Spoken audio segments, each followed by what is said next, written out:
More and more information about Season of the Worthy is being revealed to the Destiny community. With information about Trials of Osiris, weapon and subclass changes, and even next season's roadmap, we are starting to envision what next season will look like. But there's one very important thing that we should all be doing before next season arrives. Welcome back to the channel. My name is Man of Coal, and today, let's talk about the things that you should keep or dismantle before Season of the Worthy.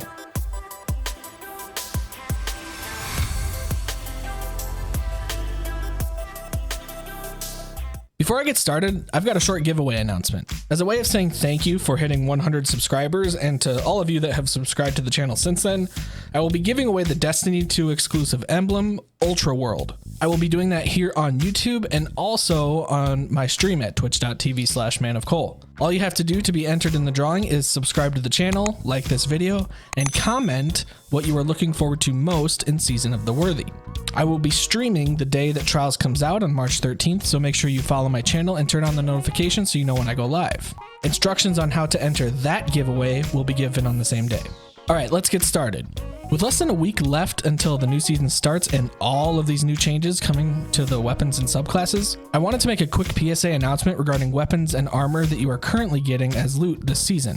More specifically, we will be talking about hand cannons, shotguns, and armor rolls. Let's start with hand cannons.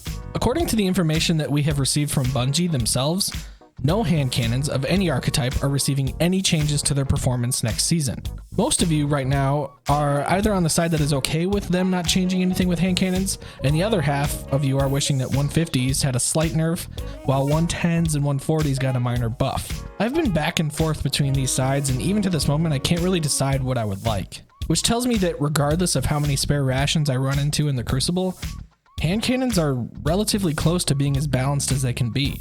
I mean, we are talking about hundredths of a second difference in terms of optimal time to kill between 140 and 150 hand cannons. In real time, most people are not going to be constantly hitting optimal time to kills with any weapon. Sure, there will be games where you're just shredding through Guardians left and right and it feels like you are 3-tapping your way to victory. But in Trials, when the flow of the game is going to be slowed down more and movements are going to be a little more calculated, use a weapon that feels good and that feels comfortable using. We also don't know what kinds of weapons we will be getting next season, so we might end up getting a hand cannon to dethrone the spare rations, once and for all. Basically, what I'm trying to get at is keep any and all hand cannons that have decent rolls on them before you dismantle them. Wait and see how the meta plays out next season. Moving on to shotguns. Now, this is one that I'm excited to learn about next season.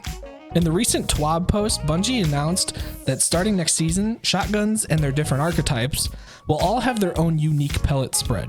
That was the extent of what they told us. So what does this mean? Well, it could mean a few things. First, this could mean that shotguns that have a higher impact stat, aka the Mindbender's Ambition, could end up having a wider pellet spread, making them less effective at longer ranges. Which would mean that shotguns with lower impact stats, like the Badlander or the Perfect Paradox, would have a tighter pellet spread, meaning that they could be more effective from longer distances. Or secondly, I could just totally be wrong and these changes that they were talking about are very minuscule and we won't even notice them in the Crucible, and Mindbenders will still be Mindbenders. Who knows? We will find out soon though. So keep any and all archetypes of shotguns that have good rolls, quick draw, and store them in that vault until we learn more about how shotguns perform in the sandbox next season. Lastly, I wanted to talk about armor rolls and affinities. Also coming next season, we will now be able to change the elemental affinity on any piece of armor for the cost of some of our materials. This is huge and is a small step towards the RPG aspect that Bungie has vocalized that they are wanting to move towards. Right now, each elemental affinity is responsible for different types of weapons. Example, Void can only do hand cannons, snipers, and grenade launchers. I wanted to bring this up because if between now and the beginning of next season, you're looking for a pair of boots that might have a high recovery stat with a Void affinity, but you just got one that has solar affinity, you can now change that next season. So keep any pieces of armor that have high stat rolls or that have high stats in one particular area, no matter what element they are. Next season, you will be able to change it to whatever affinity you want. Stay tuned in the next week or so for some in-depth Trials of Osiris guides. I plan on pushing out a bunch of videos once my team and I start running some Trials matches. Again, in order to be entered in the giveaway here on YouTube, make sure you are subscribed, you like the video, and comment what you are looking forward to most in Season of the Worthy down in the comments. The winner is going to be pulled March 13th. Thank you all very much for watching. A positive rating is always appreciated. And as always, we'll see ya.